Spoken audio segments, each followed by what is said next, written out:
हमारे चारों तरफ गंदगी फैली रहती है।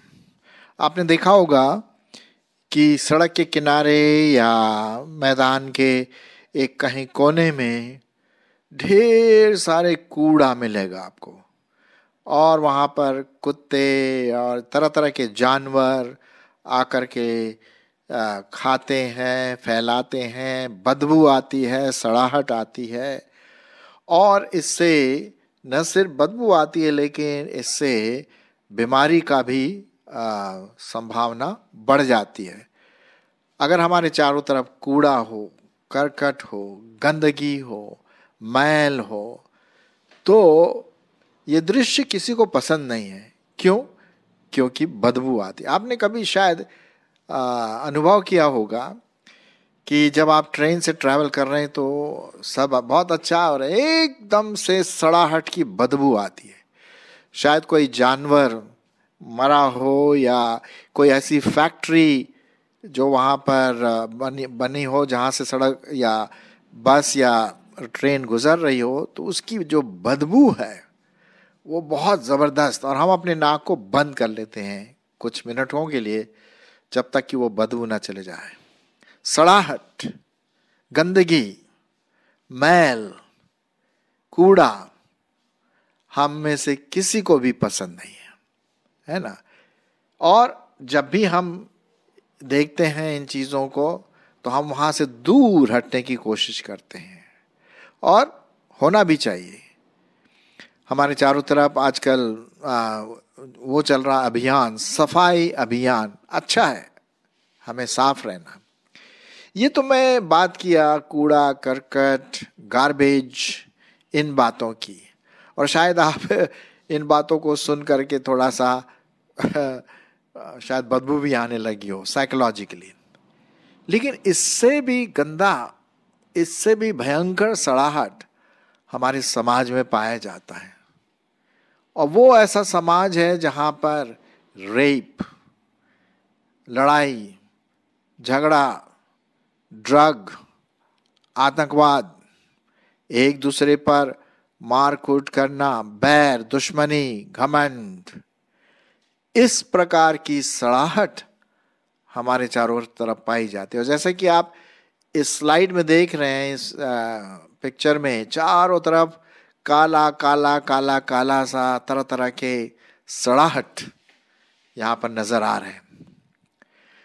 उसी प्रकार का सड़ाहट जहाँ पर सुसाइड है, जहाँ पर आत्महत्या है, जहाँ पर ड्रिंकिंग है, लड़ाई झगड़ा है, वैश्यावृत्ति है, और मारपीट है, गाली गलौज है, मतलब ये हमारे समाज में क्या है, कीड़े के समान है। और ये पनपता है, और धीरे धीरे इसका प्रभाव हमारे आत्मिकता पर, हमारे स्वभाव पर, हमारे बच्चों के सोचने समझने की मानसिकता पर पड़ता है। और वे भी एक दिन ऐसे ही बन जाते हैं, क्योंकि वो वैसे देखते हैं दूसरों को करते हुए।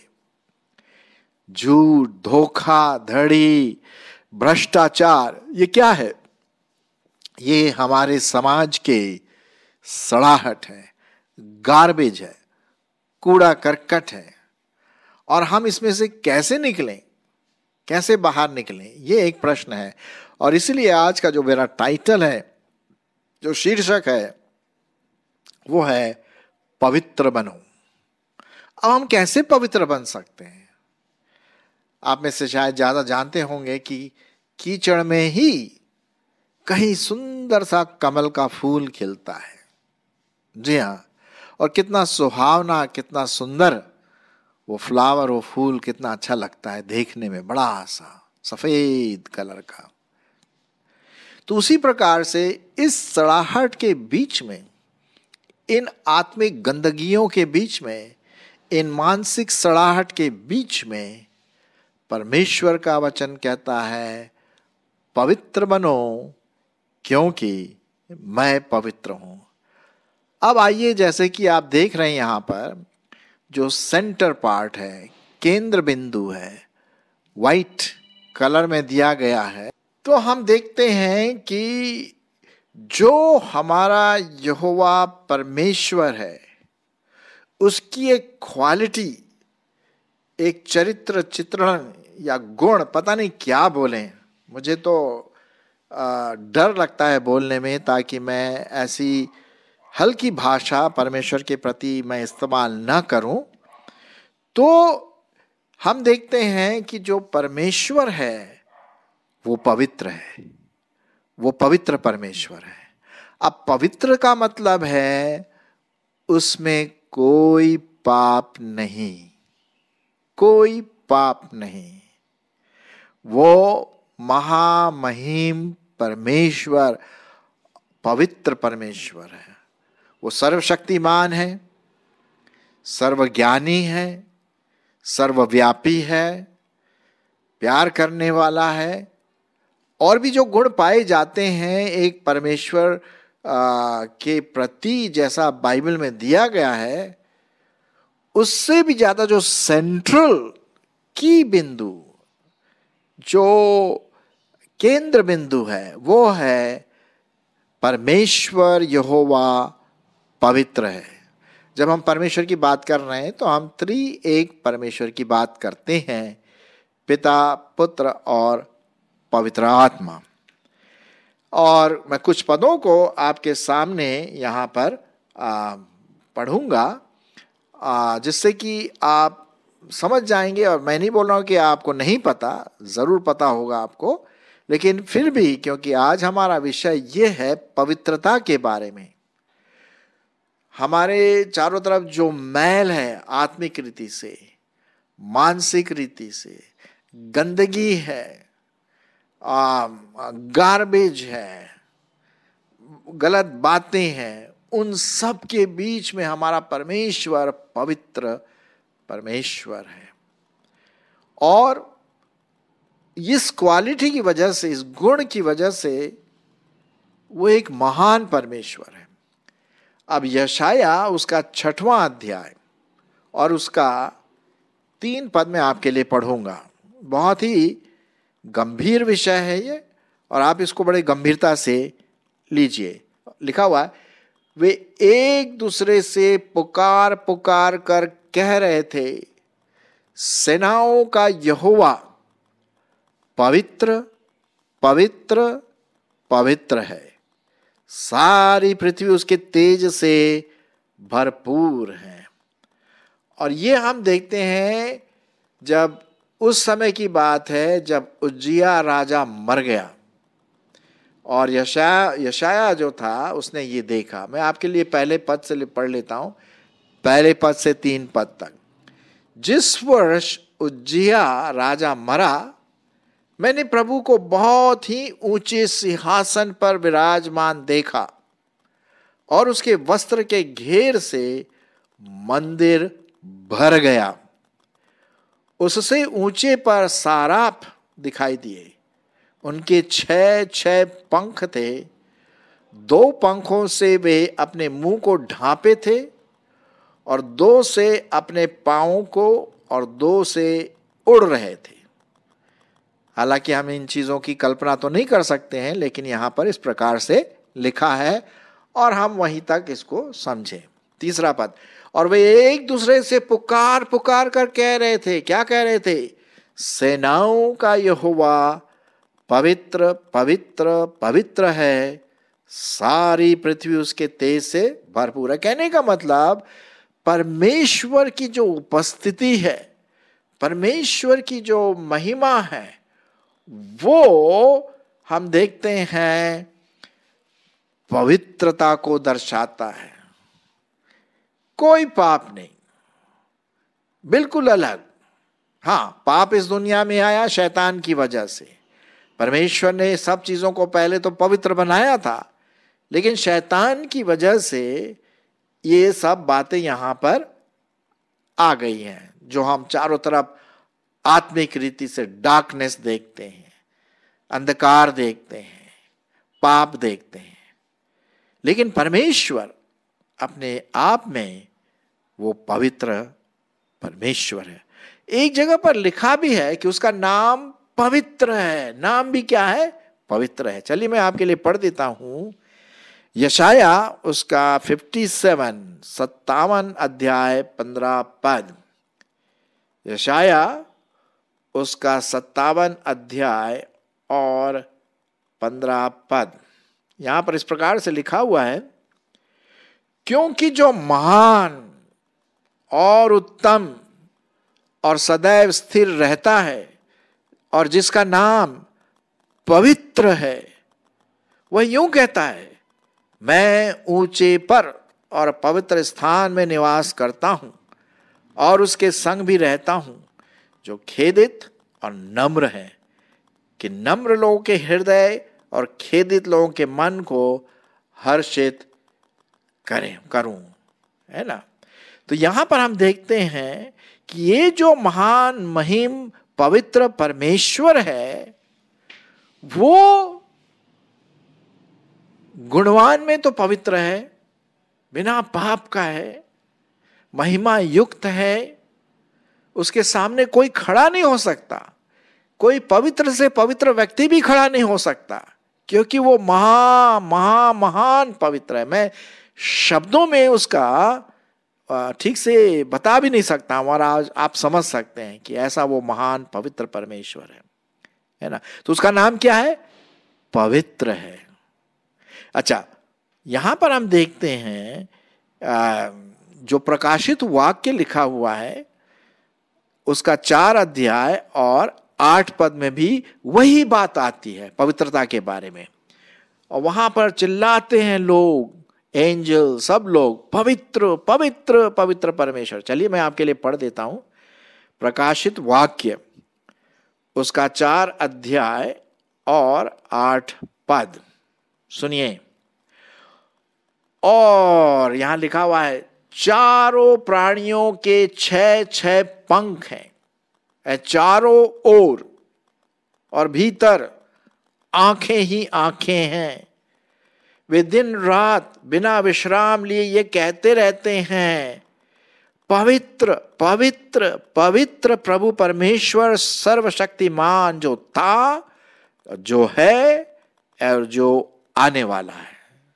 क्या बात है, कितना जबरदस्त। वही बात आ गई जो हमने अभी कुछ समय पहले यशाया में पढ़ा था। वहां पर भी पवित्र पवित्र ये जो प्राणी हैं, जो 6 पंख वाले 4 जो प्राणी, वो उस परमेश्वर को पवित्र पवित्र कहते हैं, है ना। ये बहुत ही वंडरफुल चीज है। अच्छा, अब हम देखते हैं ये सब पढ़ने के बाद, जब हमारा परमेश्वर पवित्र है, जिसमें कोई पाप नहीं है, दाग नहीं है, साफ है, महामहीन है, तो भाई उसके बच्चे जो हैं वो कैसे होना चाहिए? उनको भी तो पवित्र बनना है। हाँ, अब मैं इसके लिए पढ़ूंगा पहला पत्रस उसका पहला अध्याय, पहला पत्रस उसका पहला अध्याय और 15 और 16 पद। अब सुनिए क्या लिखा हुआ है, आपके लिए, मेरे लिए, हर व्यक्ति के लिए जो प्रभु को प्यार करता है, विश्वास करता है, जिसका नया जन्म हुआ है। क्या लिखा है? पर जैसा तुम्हारा बुलाने वाला पवित्र है, वैसे ही तुम भी अपने सारे चाल चलन में पवित्र बनो। ये आज्ञा है। हमारा बुलाने वाला पवित्र है, पवित्र आत्मा पवित्र है, प्रभु यीशु मसीह पवित्र है, परमेश्वर पिता पवित्र है, त्रिएक परमेश्वर पवित्र है, और हम जब कहलाते हैं उसके पुत्र और पुत्रियां, तो भाई हमें भी पवित्र होना है। हमारे व्यवहारों में, हमारी बोलचाल में, हमारे सोच में, हमारी मानसिकता में, हमारी आत्मा में, मतलब हमारे पूरा व्यक्तित्व पवित्रता से भीग जाना है। जी हां, यही मतलब है। क्योंकि लिखा हुआ है 16वां पद, पहला पत्रस 1:16 लिखा है, पवित्र बनो क्योंकि मैं पवित्र हूं। लय व्यवस्था उसका 11 अध्याय और 44 पद में यही बात लिखी, पवित्र बनो क्योंकि मैं पवित्र हूं, अर्थात परमेश्वर पवित्र है। तो ये हमारे लिए और आपके लिए क्या है, एक बड़ी भारी चुनौती है कि हम परमेश्वर की पवित्रता में अपना जीवन बिताएं। कभी कभी मेरे सामने प्रॉब्लम आ जाती है, कभी कभी ऐसे विचार आते हैं जो पवित्र नहीं होते हैं, और फिर पवित्र आत्मा मुझको बताता है गलत गलत गलत चीजें देख रहे हो, गलत चीजें सुन रहे हो, आप पवित्र को, तुम पवित्र बनो, मैल से फिर मत संजाओ, पाप में मत घुसो, चारों तरफ जो हमारे चारों सोसाइटी में समाज में मंडरा रहा है उसमें मत जाओ, उसमें मत घिलो, पवित्र आत्मा में परमेश्वर में घुल जाओ। ये है बहुत बहुत इंपॉर्टेंट बात। अच्छा, हम वापस जाएंगे, एक बहुत अच्छा पद जो मैं आपके सामने पढ़ना मांग रहा था, 57 जो है ना, यशाया 57 और उसका 15 पद, बहुत अच्छा पद है। वहां पर लिखा हुआ है, ये जो पवित्र परमेश्वर है वो आपके साथ मेरे साथ रहना मांगता है जो नम्र है, जिन्होंने नम्रता का पहनावा पहन लिया है। देखिए मैं आपके लिए पढ़ लेता हूं, लिखा हुआ है, मैं ऊंचे पर और पवित्र स्थान में निवास करता हूं और उसके संग भी रहता हूं जो खेदित है, जो पश्चाताप करता है, नम्र है, कि नम्र लोग के हृदय और खेदित लोग के मन को हर्षित करूं, हैं, आनंद दूं। हर्षित का मतलब आनंद से भरा हुआ, विश्वास से भरा हुआ, महिमा से भरा हुआ। अरे साहब कितना जबरदस्त पद है ना। तो ये वो पवित्र परमेश्वर है जो आपके और मेरे जीवन में रहना मांगता है, यदि हम नम्रता का पहनावा पहने, नम्र बने, खेदित हो और पश्चाताप वाला मन हमारे व्यक्तित्व में हो, तब वो पवित्र परमेश्वर हमारे साथ रहता है। कितनी बड़ी बात है, कितनी बड़ी बात है। अरे साहब मूसा ने तो एक बार कहा भी था, परमेश्वर तू अपना चेहरा मुझे दिखा दे। मूसा जो है ना पुराने नियम में, तो परमेश्वर यहोवा ने कहा भाई तू मेरा चेहरा तो नहीं देख सकता, क्योंकि वो तो अलग ही बात है। हाँ हो सके तो तू मेरा पीठ का भाग देख सके। और वैसा ही हुआ। और जब उसने थोड़ा सा देखा भी पीठ का भाग, तो उसका चेहरा प्रज्वलित हो गया। इतना महामहीन ज्वलनशील चमकता हुआ चेहरा उसका हो गया था, बल्कि उसको अपना चेहरा ढांकना पड़ा, इतना उसका चेहरा प्रज्वलित हो गया था जब उसने एक झलक सी पाई थी पवित्र परमेश्वर की। लिखा हुआ है कि कोई पवित्र परमेश्वर को नहीं देख सकता और जिंदा रहे, सवाल ही नहीं उठता भाई, क्योंकि हमारा डीएनए तो पापी था ना। लेकिन प्रभु यीशु मसीह में विश्वास करके तो हम तो नए बन गए, वो ठीक है। तो इसलिए ये बहुत जरूरी है कि हमारा जो व्यवहार है पवित्रता से भरा हो, मानसिकता जो है पवित्रता से भरा हो। ये बहुत बहुत इंपॉर्टेंट बात। एक पद में और आपके सामने पढ़ना मांगता हूं, विशेष करके जब हम प्रभु परमेश्वर की आराधना करते हैं, ये हल्की चीज ना माने इसको। जब हम आराधना करते हैं प्रभु परमेश्वर की, तो बड़े गंभीरता के साथ, बड़े मीनिंगफुल के साथ, पूरे कन्विक्शन के साथ हम इसको देखें। इसके लिए मैं पढ़ूंगा भजन संहिता उसका 96, भजन संहिता उसका 96 और 9 पद। शायद आपको याद भी होगा, बहुत अच्छा पद है। यहां लिखा हुआ है भजन संहिता 96:9, पवित्रता से शोभायमान होकर यहोवा को दंडवत करो, हे सारी पृथ्वी के लोगों, उसके सामने कांपते रहो। क्यों कांपते रहो? क्योंकि भाई वो महान महान महान परमेश्वर है? पूरी दुनिया का सृष्टि करता, आपका मेरा हर चीज का सृष्टि करता है। तो भाई हम उसके सामने ऐसे ही खड़े नहीं रहेंगे। भय, भय का मतलब एक रिस्पेक्ट वाला, आदर वाला, भय के साथ हम अपने हाथ को भी शायद ऊपर ना उठाएं। पवित्रता से हमारी मानसिकता, हमारी सोच, उससे शोभायमान होकर के हम परमेश्वर की आराधना करें। हाँ, तब तो बात बनती है ना। तो मेरे प्रियो, आइए आज हमने परमेश्वर की उस विशेष गुण को, उसके एक विशेष बात को देखा जो उत्पत्ति से लेकर के प्रकाशित वाक्य तक है कि वो पवित्र परमेश्वर है।